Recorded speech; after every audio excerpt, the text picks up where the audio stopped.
Good afternoon, my name's Justin. Welcome to my channel. I play guitar on songs in Nashville. Today I got a song from a subscriber named Patrick. I think he goes by Pat. That's how he signed his email. So Pat, thanks for sending your song in.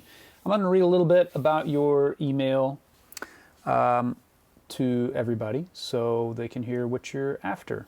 This is another one of those reaction videos. Whoa, my mind is blown.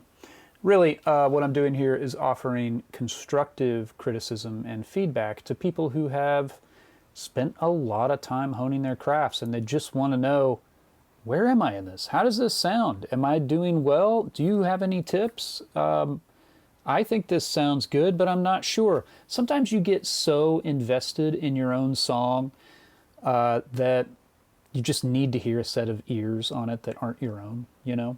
So that's what we're providing here. And then just from having a career as someone who plays on songs and has encountered thousands of songs, I have an idea for what helps make the shape of a song work. And so I'm going to be offering tips like that here. So if you're new to the channel, check out my channel trailer on the channel homepage. It'll tell you everything that I'm about here. My basic, if I had to distill it down into one thing, I want to help you better yourself so you can better others on the guitar and in music. So, all right, let's dig into Pat's email. Pat says, Justin, I'm a subscriber enjoying the infotainment you are sending out into the world. Infotainment, that's fair. I think it's informative and entertaining, at least I hope. Pat thinks so. As a hobbyist musician-songwriter, I am intrigued by your series critiquing songs sent in by your viewers. Also, as one of the throng of aspiring dudes with absolutely no audience, I can only imagine how inundated your inbox is getting with submissions such as mine. Yeah. So, Pat says he's a 50-something-year-old dude in Southwest Ohio, though he has lived all over the country. He has dabbled in home recording since his college years. Started out with 4-track tape machines. That was way before my time. He totally admits he's a hobbyist. He has some proficiency with guitar, but more of a songwriter than a player. I view music as one of the best hobbies a person can have, particularly guitar, because of the creative outlet, but also because it's something that someone can get better at. Yeah, fully agreed. Regarding the song, so he says he's pedaling on A and builds throughout the track, attempted to build in some dynamics, so I guess we know what key we're in, through layering, voicings, couple verses, bridge, and more of an outro as opposed to any chorus. For the guitars, I ascribe to something that you have discussed, that is particularly in a recording situation, oftentimes the best sound you can get is plugged straight into the amp. I'm a big proponent of this on the channel. I'm not a super high gain guy, and I don't like getting ultra high gain stuff out of pedals unless it's a fuzz. For some reason it feels right when it's a fuzz to be on like meltdown. But my favorite distorted sounds are edge of breakup or what I call edge of breakup plus. And really, you know, I've said this many times on the channel, if I get asked from the other side of the glass, you know, the control room, hey, what is that? That sounds really good. What are you using? It's almost always when I have unplugged from my pedal board, plugged straight into the front of the amp, and started to take advantage of the interaction that you get when your pickups directly see the input jack of the amplifier. That's a big deal. And there's a lot of dynamics, a lot of harmonic information just in that situation, and it's really great. So, Pat has been paying attention. Awesome. He says for the track he used a Fender Deluxe Reverb reissue and a Dr.Z Jetta. With his living situation, he can't mic a cabinet, so all the sound from the amps is routed into an aux box. I do that a lot too. Into an Apollo Twin, into the computer. Yeah, same here. For the parts, he would play one side pretty dry with a little verb from the aux, and one of the parts with some effect from a Cattle and Bread Bell Epic. That's the, I want to say their kind of tape echo take on a tape echo. For the outro, he added a Guild Starfire with the same amp settings, but with a Nobles ODR Mini, with the level cranked up and the drive almost all the way to the left, meaning all the way down. That's the secret to the Nobles circuit. Like every Nobles pedal, to me, and what I like that it does best is low gain. So my drive knob is low, and then I'm pushing the front end of the amp. I'm using a harder output to hit the front of the amp. The vocals are what they are. Probably not for everyone. Uh-oh, we'll see. But at least decently in tune and rhythmically accurate. I'm sure I'm not the only one out here who isn't completely satisfied with the tone of their own voice. Oh, dude, same here. I hate the way I sound. It was hard for me to get over when I started this channel, just listening to the videos that I posted early on. I'm like, oh, why do I sound like that? Anyhow, whether you listen to the tune or not, thanks for continuing to put your goodness out in the world, Pat. All right, and he made a video for the song. We're going to stick to the audio file, and I guess we're in A. You all know what I do by now. I always listen with my cans on. I turn off my studio monitors, and I usually play a guitar. I've got my old 69 Les Paul Custom. This is the cleanest vintage guitar I own, and I bought it too from Tom Bukovac. I'm going to do a video on this like I did with the Biscuit, because this guitar is really cool, and I've gotten away from Les Pauls. You see me rarely pull them out on the channel. Sometimes it's a gold top. I kind of got away from a Les Paul with humbuckers. Just when I wanted humbuckers, I would just reach for my 335. And because of the airy and open nature, and you know, sometimes I just rotate away from guitars. I love this guitar. This is one of my favorite guitars, and it sounds incredible. And I think I'm going to be rotating it back into the heavily used part of my my collection. So here's the way it sounds.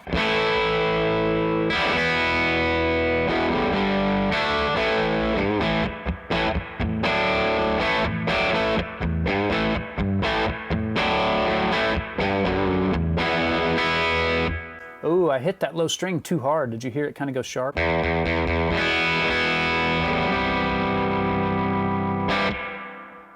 I always have to adjust to each new guitar I pick up just for like the tiniest bit of time. My gold top, which I was playing earlier today, has 11s on it, and that guitar fights you back, you know. I really like it. I've got 10s on this one, and same scale length, same, it's got a lot less tension on it. I just can't hit it as hard, and it takes me a couple seconds to remember that, you know. If I go from a guitar with high string tension to a guitar with low string tension and start to play a solo on that one, I will almost always bend sharp, you know, because I'm used to the higher tension of what I was playing before.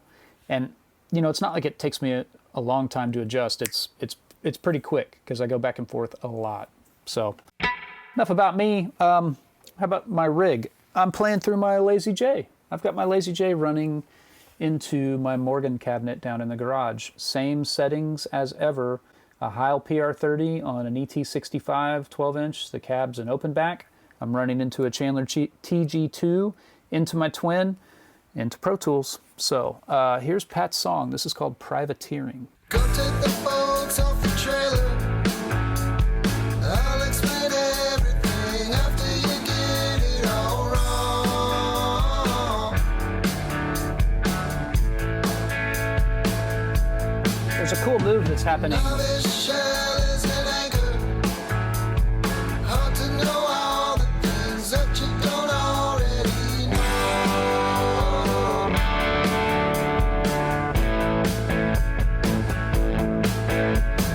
Moving on the chair. Are we winning again? Showing how This is much cool. we care. We gotta win it in the right way. Getting up extra early. Hurry up and wait. On time is too late. The vocals are awesome. The harmonies are super tight. Everything's Even look, played really well. none of us are ever gonna listen to you.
guitar fire is cool.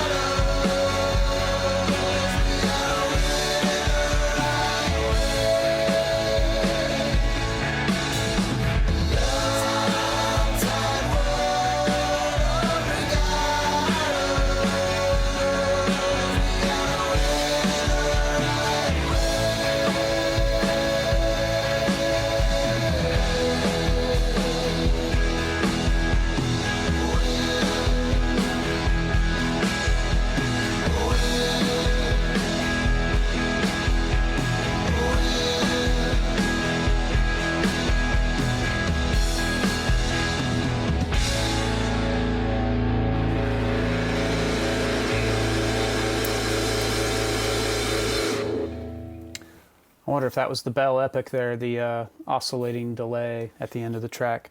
Man, that was really cool. And I don't have a lot of critiques off the top of my head. I started to write intro, but it wasn't an intro. It was straight into the verse. So he's doing this cool thing. It's not just sitting on the A chord. He's got this move in it.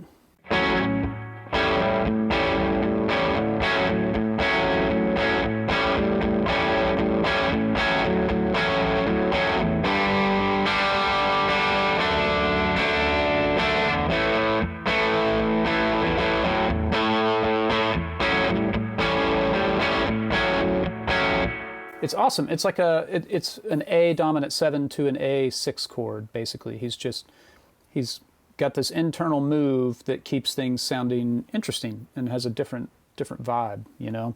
You can sit on one chord if there's movement within it, and that helps create interest. And then what's cool is he goes to an actual flat 7 chord instead of just playing it in the A. And it sounds like it's a 4/6, not just a 6.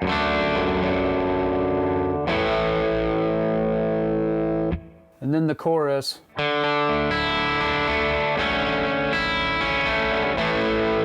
I couldn't tell if that was in the bass. That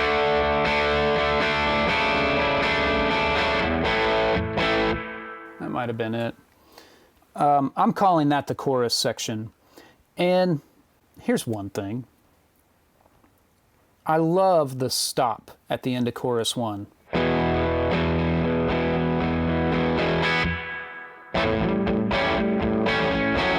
And then back into the verse, you know? That's cool. But at chorus 2, you don't need to stop then as well. I don't know. I mean, the song is great. It's like this great rock thing with like really great vocal harmonies. Like the vocal tracks are fantastic. And the guitar playing, you know, like he told us about the vocals, it's true about everything else. It's played well. The pocket's there. The tuning is all there. Everything sounds like it's intentionally, you know, it's doing what it's intending to do. I wouldn't really have any suggestions on the parts. I guess one thing that I would say, in addition to the second chorus, like play through that.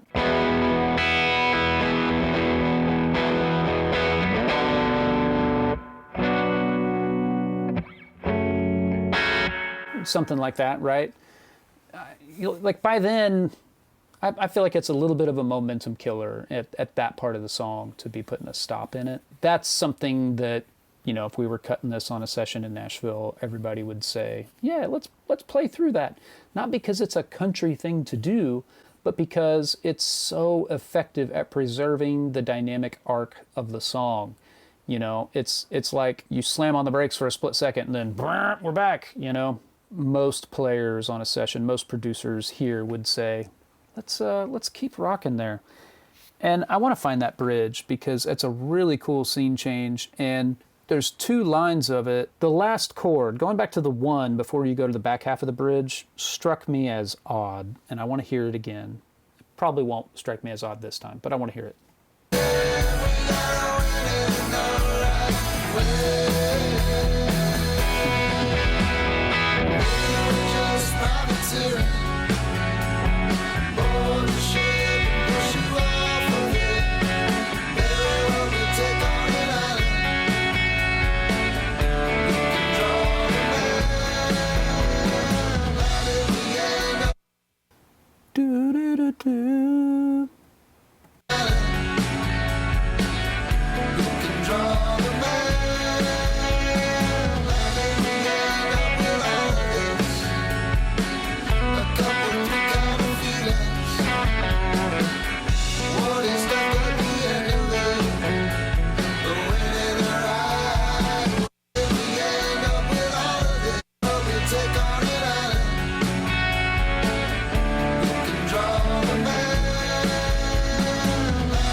Yeah, it doesn't bother me.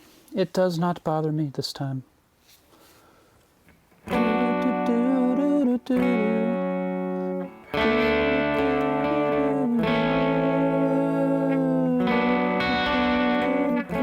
That's cool.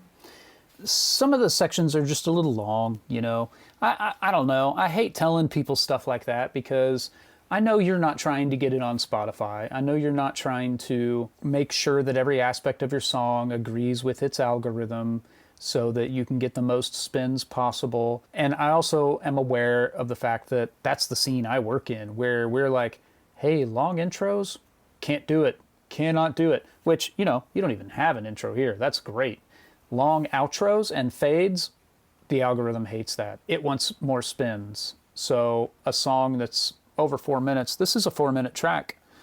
A song that is even at 4 minutes is pushing it these days, you know?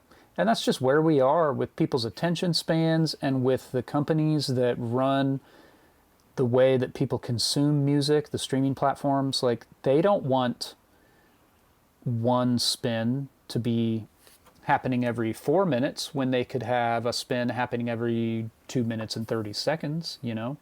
Artists don't want that either, because the shorter songs tick more boxes, right? It puts more, rings your little royalty bucket, puts another drip in there, you know? And it is a drip, believe me. Unless you own the master. That's where we're at right now. Knowing that you're not going for that, and knowing that that's the world that I'm coming from, I just want to offer that kind of thought with a grain of salt. Like, take it or leave it, you know? The outro felt long, but again, coming from where I come from, you know? And there was an interesting push the first time that it happened that I didn't hear again. Let's listen to this.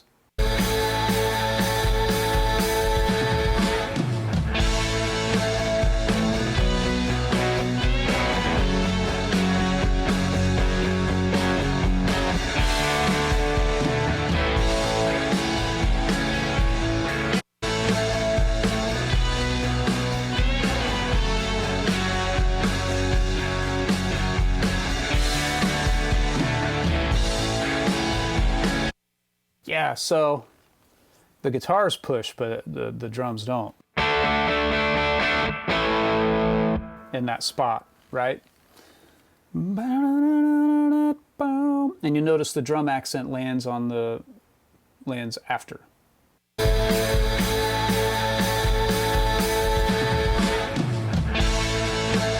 Check this out.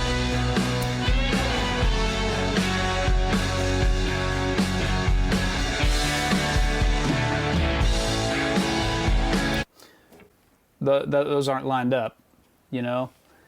And generally, you want people to be all on the same page in that situation. If the guitar is going to go... If the guitar is going to hit a push, and I call that a push because it anticipates the downbeat of the bar. You're pushing into the bar. So the hit actually happens on 4 and. 1 and 2 and 3 and 4. Well, the drums are going boom, boom, boom, boom. He's accenting the downbeat, whereas the guitars are accenting the 8th note before it. That's confusing a little bit. And then I didn't really hear anything else like that. That pattern, you're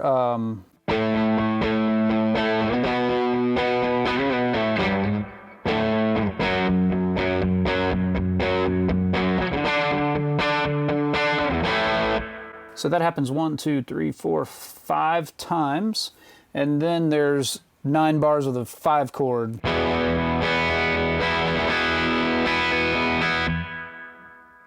It's all cool. I would just, you know, how many times are necessary? Do you want to leave people wanting less, or do you want to leave them wanting more? That's where I'm coming from when I approach this. So with that outro, I could see it totally being like that live. That'd be awesome. But for the record, like, could it be a couple times shorter? I'm asking, not telling you. Do you want to leave them wanting less? Or do you want to leave them wanting more? Yeah, all of that said, everything's really great. And you're right, you know, you said you're more of a songwriter. Like, I can hear that, but your guitar playing's awesome. You have all the fundamentals absolutely down. Like the tuning and the pocket, the parts are creative. You're not jumping on where you're singing with different notes in the patterns of guitar parts that you're playing. That's a big deal. And honestly, I think that probably comes from being the one who's singing it. Or it may be conscious. It could very easily just be subconsciously, intuitively avoiding the notes that you're singing, you know. For everybody watching, here's my chart. And it just goes verse, chorus, bridge. And then there's like a, I don't know, I'd call this line kind of a build into this new section. And this is kind of a big jam, you know, but it's all like there's just vocal harmonies and new parts happening. There's not really solos, you know, which is fine. And I started to run out of chart, so that's the very end. Let's listen to that very end one more time.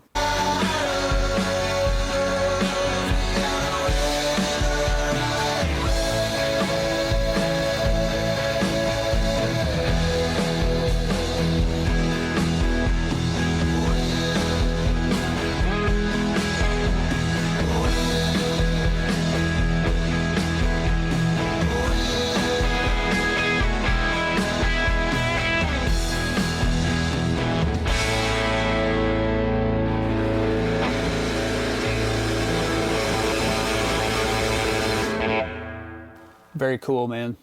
That's super cool. Like, again, the harmonies are fantastic. This reminds me of 90s rock, you know. I did a song on here that had a little bit of a Sunny Day Real Estate vibe. I think that's a fair comparison here as well. Maybe some of the more Seattle-oriented rock bands. Overall, super cool. I think it's great. From that new outro section out, I would maybe shorten a couple things. I would play through the stop at the end of chorus 2, and I would make sure that everybody's on the same page when you're accenting. You know, you don't want someone to accent one spot and then an eighth note later someone else accents something else. That sounds very confusing. And I'm not even saying that everybody's got to play it straight. Like maybe that one time the push is right, but it just sounded like the guitar was the only thing doing it, or at least that the drums weren't doing it as well. But yeah, the sounds are great. The amps that you're using sound fantastic. You know, you said you used an SG, and that is my favorite guitar that I don't currently have. I love SGs, a good SG. There's been a couple that I've had that I never should have sold, like old ones, you know. There are some really old dogs, too. When they first started making them, it's like they cut away the neck, they cut away the body way down to here on both sides, right? And the body isn't nearly this thick either. SG stood for solid guitar. What that meant was that they weren't mating a maple cap to a mahogany back. It was just a solid piece of mahogany, and it was a lot thinner. And because it was cut away way down here, having a neck pickup, you'll notice this about old SGs. Juniors sound awesome. There's significantly more wood in the neck joint because they didn't route it out for a neck pickup. So a lot of those like 61 and 62 SGs, they have like kind of a banjo-y tone to them. There's just not enough wood to really resonate. And in 63, late 63 through early 65, the necks got a lot bigger, and that joint, it was less of a blended heel and more of a glued joint. And because it was thicker front to back, there's just more wood in the joint. And some of those guitars are really great players, and they sound awesome. Those real early ones, which they called Les Pauls, right? That was the new Les Paul standard. They started chasing Fender. They wanted it to be faster and brighter and more upper fret access, and Les Paul, the guy, was like, take my name off of that. No, I didn't agree to that. And so they called them Les Pauls through mid 62, early 63 maybe. And then they did. They dropped it, and it became the SG standard. You know, SG standard, junior, and they had customs as well, and they had specials. And the special was a 2P90, usually with a short tail vibrato. The standard had that big sideways vibrola on it that was like 100% unusable. I would lock every one of them down. And then after, was it 63, they switched to the lyre vibrola, the long tail lyre tailpiece. And the problem with some of those really long vibratos on SGs is that there wasn't a whole lot of room on that small body, and it would force the bridge to be a little closer to the pickup. And for us today, the huge bummer about that is that if you're to put a plain G string on an old SG, that G string needs to be longer than the B and E strings. It needs to be longer than the D string to intonate properly. Well, you can't get the saddle back far enough, even if you flip the saddle around, because the bridge was placed too close to the bridge pickup. And Gibson's just been, you know, there have been examples of sloppy bridge placement over the years, and they started to get around that by offering what's called the Nashville bridge. The Nashville bridge, if you notice, an ABR front to back is like this. A Nashville bridge is bigger. You got a lot more wiggle room for proper intonation with a Nashville bridge. So anyway, a little bit of Gibson history there. Pat, this was really cool. Thank you for sharing this. And I'll get it sent over to you, and we'll see where to take it from there. I'll see you guys later. Have a really great day.